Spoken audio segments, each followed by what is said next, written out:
चलिए 3 पॉइंट छोटे बाकी हैं, जरा हम इसको भी देख लेते हैं, यहीं पे ड्रॉ करके एक्सप्लेन कर दूंगा मैं।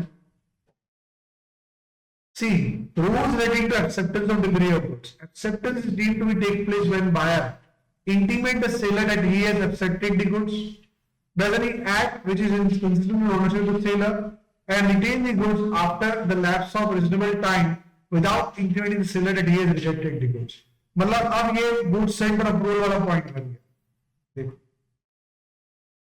क्या होता है भाई, इसने ए ने, ध्यान देना, ए ने बी को गुड्स दिए,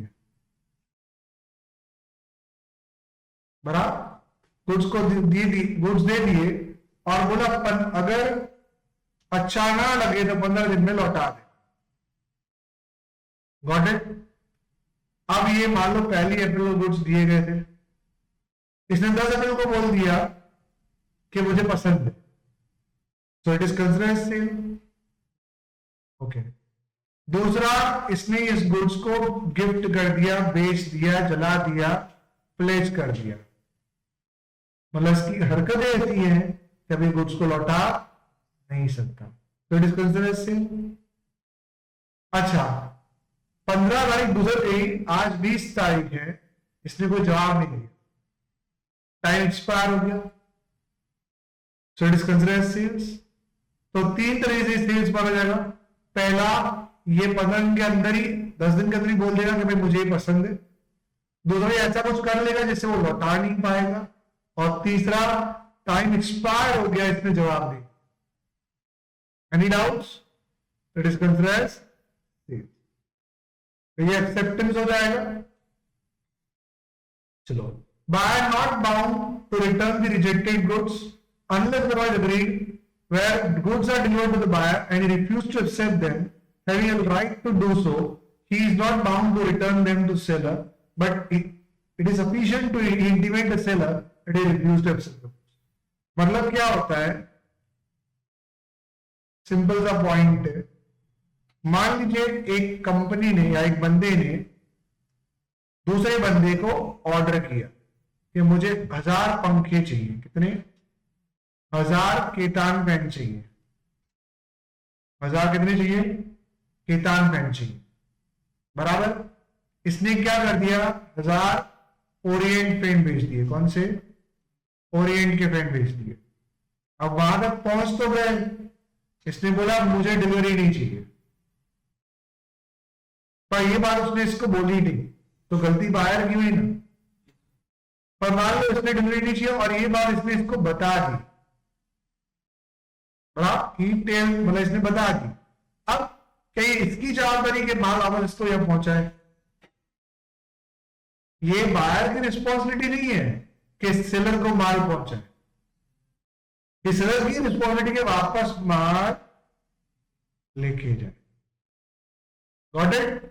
इसकी जवाबदारी इतनी है कि भाई तूने जो माल भेजा वो अकॉर्डिंग टू कॉन्ट्रैक्ट नहीं है, so I am rejecting the goods.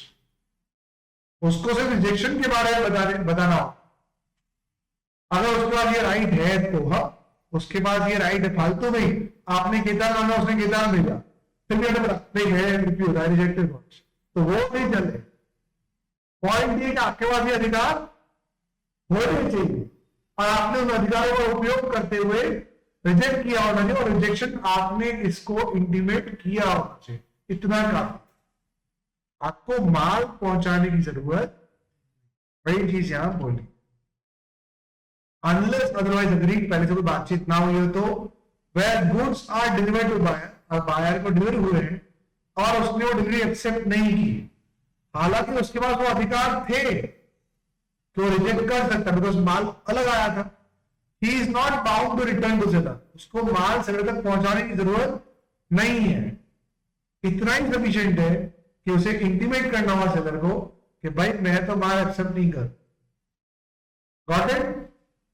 Next, liability of buyer for neglecting or refusing the delivery of goods. Now, when the seller is ready and willing to deliver the goods and the request the buyer to take the delivery, and the buyer does not within a reasonable time after such request take the delivery of goods, he is liable to the seller for any loss occasioned by his neglect or refusal to take the delivery, also reasonable charge or care or custody of goods.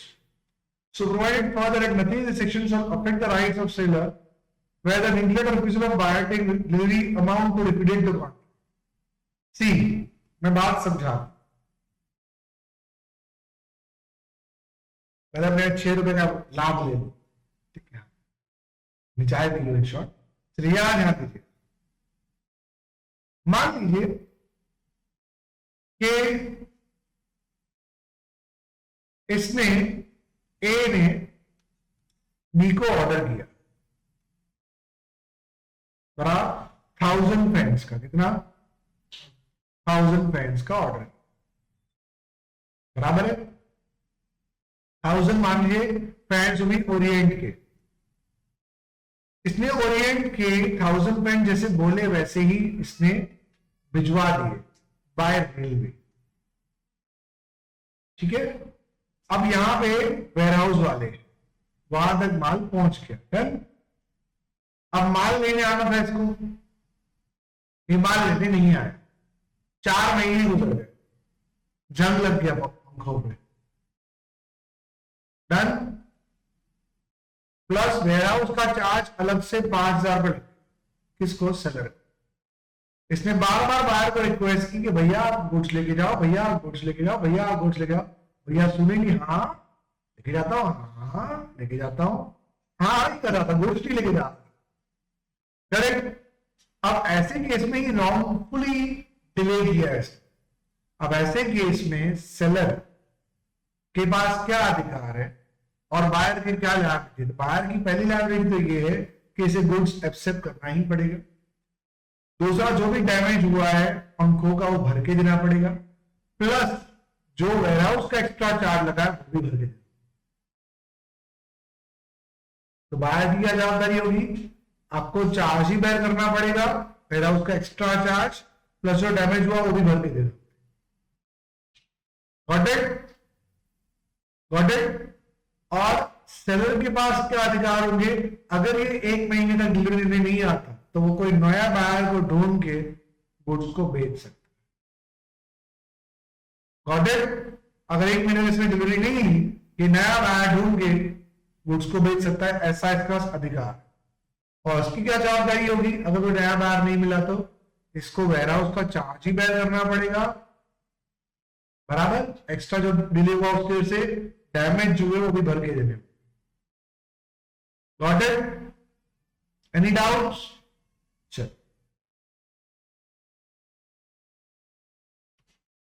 Point clear हुआ? अब summary पढ़े, summary